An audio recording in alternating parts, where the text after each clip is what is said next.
নমস্কার। আজকে বিশ্ব পরিবেশ দিবস। সবুজের অভিযানে কিছু কিছু আমার ঘরের কিছু গাছ, বাইরে কিছু গাছ লাগালাম, সেসব ছবিগুলো চলছে। তার সাথে আজকে আমরা হ্যাশট্যাগ আমরা সকলে যে টপিকটা রয়েছে, জেবা হাসান আমাদের বন্ধু জেবা দিয়েছে যে তোমার কোনো ত্রাণকর্তা বা তুমি কারোর ত্রাণকর্তা হয়েছো কিনা।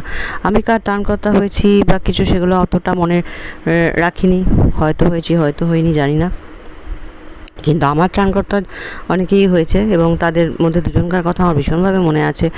একজন হচ্ছে আমার ছেলেকে নিয়ে আমি যেতাম হচ্ছে অজন্তা সিনেমা বেহালার ওখানে একজন ডাক্তারকে দেখাতে। তো একদিন বেরিয়েছি আমি আর আমার ছেলে, ছোট্ট ছেলে তখন।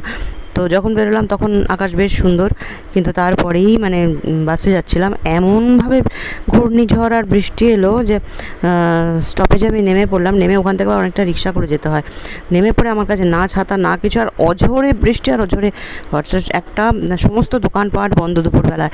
একলা একটা জায়গায় বাচ্চাকে নিয়ে দাঁড়িয়ে আছি, দোকানের শাটার বন্ধ, সেখানে একটুখানি যে শেড রয়েছে সেই শেডের তলায় বৃষ্টিতে পুরো ছাঁটে আমার বাচ্চা ভিজে যাচ্ছে। ওকে আড়াল করার জন্য আমি ওর সামনে মানে উল্টো হয়ে দাঁড়িয়ে আছি যে আমার পেছনটা ভিজু, ও যাতে না ভিজে। তারপরে আমার পাশে দুটো ছেলে এসে দাঁড়ালো, সেই লুঙ্গি পরে খালি গায়ে নাকি স্যান্ডো গেঞ্জি পরা। তো দেখে না প্রচণ্ড ভয় লাগছিল যে চারিদিকে শুনশান, কেউ নেই। আর আমি তখন বয়স অনেক অল্প, তখন আরও প্রায় 30 বছর আগের কথা বলছি। তো দাঁড়িয়ে আছি একা, কত রকমের ঘটনা ঘটতে পারে, প্রচণ্ড ভয় লাগছে। ওই বৃষ্টিতে হাজার চিৎকার করে মরে গেলেও কেউ শুনতে পাবে না। তো যাই হোক, অনেকক্ষণ পরে বৃষ্টিটা একটু যখন ধরলো, ঘূর্ণিঝড়টা একটু থামলো, তখন দেখলাম ওরা দুজনে বেরিয়ে যাচ্ছে। তখন ওরা বলছে আপনি কোথায় যাবেন? আমি বললাম যে আমি জায়গাটার নাম বললাম। বলছে তাহলে তো আপনাকে রিক্সা করে যেতে হবে। আমি বললাম যে হ্যাঁ, আমি রিক্সা কোথায় পাবো? ওরা বলছে কিন্তু আমার ভয় লাগছে যে কী জানি কী মতলব। যাই হোক, ওরা চলে গেল। অনেকক্ষণ পরে মানে প্রায় 10-15 মিনিট পরে দেখি একটা রিক্সা এসে দাঁড়ালো যে আপনি তো রিক্সা চাইছিলেন।